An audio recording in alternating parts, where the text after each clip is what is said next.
Hi friends, எல்லாருக்கும் வணக்கம். செல்வி ஹால்பட் சேனலை சப்ஸ்கிரைப் லைக் பண்ணுங்கள், ஷேர் பண்ணுங்கள், கமெண்ட் பண்ணுங்கள்.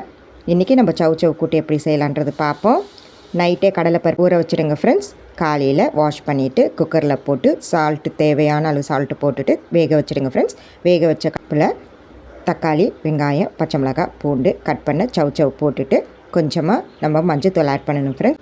மஞ்சத்தூள் ஆட் பண்ணிவிட்டு கொஞ்சமாக நம்ம பெருங்காயத்தூள் ஆட் பண்ணணும் ஃப்ரெண்ட்ஸ். ஆட் பண்ணிவிட்டு அதுக்கப்புறம் கொஞ்சம் தண்ணி ஊற்றி நீங்கள் குக்கர் பாயில் பண்ணிவிடுங்க ஃப்ரெண்ட்ஸ். பாயில் பண்ணிவிட்டு மிக்ஸி ஜாரில் தேவையான அளவு தேங்காய் எடுத்துங்க. நிறைய தேங்காய் வேண்டாம், கொஞ்சமாக போதும். தேங்காய் எடுத்துக்கோங்க.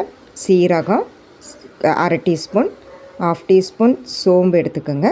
அதுக்கப்புறம் உங்களுக்கு காரத்துக்கு ஏற்ற நீங்கள் பச்சை மிளகாய் போடலாம். நான் இன்றைக்கி ஒரே ஒரு பச்சை மிளகாய் தான் போட்டிருக்கேன்.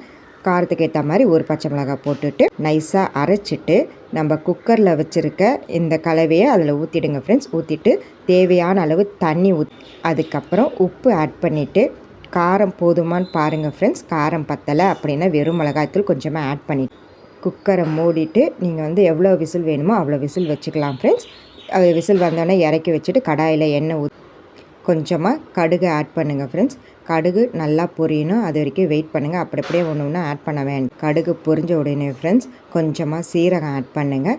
சீரகம் ஆட் பண்ணினா அதுவும் பொரியட்டும். பொரிஞ்ச உடனே வெங்காயம், காஞ்ச மிளகாய், கருவேப்பிலை எடுத்து வச்சுருக்கேன், அதையும் போட்டு இந்த மாதிரி நல்லா கோல்டன் கலரில் ஃப்ரை பண்ணுங்கள் ஃப்ரெண்ட்ஸ். ஃப்ரை பண்ணி அதுக்கப்புறம் நம்ம குக்கரில் வேக வச்ச பருப்பு காயெல்லாம் தூக்கி அதில் போடுங்க ஃப்ரெண்ட்ஸ். நல்லா கொதி வரட்டும். கொதி வந்தோடனே எவ்வளோ அவ்வளோ பார்த்துட்டு நீங்கள் இறக்கி வச்சிங்கன்னா சவு கூட்டு ரெடி.